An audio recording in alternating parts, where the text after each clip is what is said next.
48 ଘଣ୍ଟାରେ ଆଉ ଏକ ଘୂର୍ଣ୍ଣିବଳୟ ସୃଷ୍ଟି ସମ୍ଭାବନା ପ୍ରଭାବରୁ 19ରୁ 22 ଯାଏଁ ପ୍ରବଳ ବର୍ଷା। ଏବେ ଯାହା ସୂଚନା ମିଳୁଛି ଦୁର୍ବଳ ହେଲା ଲଘୁଚାପ କ୍ଷେତ୍ର ପ୍ରଭାବରେ ଆଭ୍ୟନ୍ତରୀଣ ଓଡ଼ିଶାରେ ବର୍ଷା ସମ୍ଭାବନା। କେତେକ ସ୍ଥାନରେ ପ୍ରବଳରୁ ଅତି ପ୍ରବଳ ବର୍ଷା ସମ୍ଭାବନା ରହିଛି। ସେପଟେ 48 ଘଣ୍ଟାରେ ଆଉ ଏକ ଘୂର୍ଣ୍ଣିବଳୟ ସୃଷ୍ଟି ହେବାର ସମ୍ଭାବନା ରହିଛି। ଉତ୍ତର ପଶ୍ଚିମ ବଙ୍ଗୋପସାଗରରେ ଘୂର୍ଣ୍ଣିବଳୟ ସୃଷ୍ଟି ସମ୍ଭାବନା ରହିଛି। ପ୍ରଭାବରେ 19ରୁ 22 ଯାଏଁ ବର୍ଷା ସମ୍ଭାବନା ନେଇ ଆକଳନ କରାଯାଇଛି। ସେପଟେ ଆଜି ସୁନ୍ଦରଗଡ଼, କେନ୍ଦୁଝର, ଝାରସୁଗୁଡ଼ା, ସମ୍ବଲପୁର, ନୂଆପଡ଼ା, କନ୍ଧମାଳ, ବାଲାଙ୍ଗୀର, ସୁବର୍ଣ୍ଣପୁର, ଦେବଗଡ଼, ନବରଙ୍ଗପୁର, କୋରାପୁଟ, ମାଲକାନଗିରି, କଳାହାଣ୍ଡି ଓ ବରଗଡ଼ ଜିଲ୍ଲାରେ ପ୍ରବଳ ବର୍ଷା ସମ୍ଭାବନା ରହିଛି।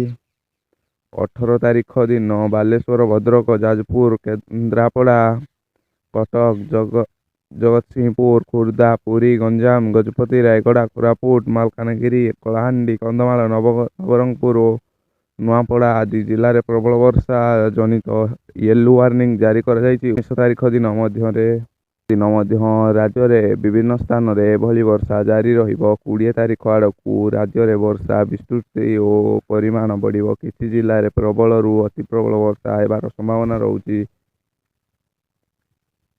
ଆପଣମାନଙ୍କୁ ଆମ ନ୍ୟୁଜ୍ଟି କେମିତି ଲାଗିଲା ଭିଡ଼ିଓର କମେଣ୍ଟ ମାଧ୍ୟମରେ ଜଣାଇବେ। ଆଉ ଆମ ୟୁଟ୍ୟୁବ୍ ଚ୍ୟାନେଲକୁ ସବସ୍କ୍ରାଇବ୍ କରି ବେଲ୍ ଆଇକନ୍ ଉପରେ କ୍ଲିକ୍ କରିଦିଅନ୍ତୁ।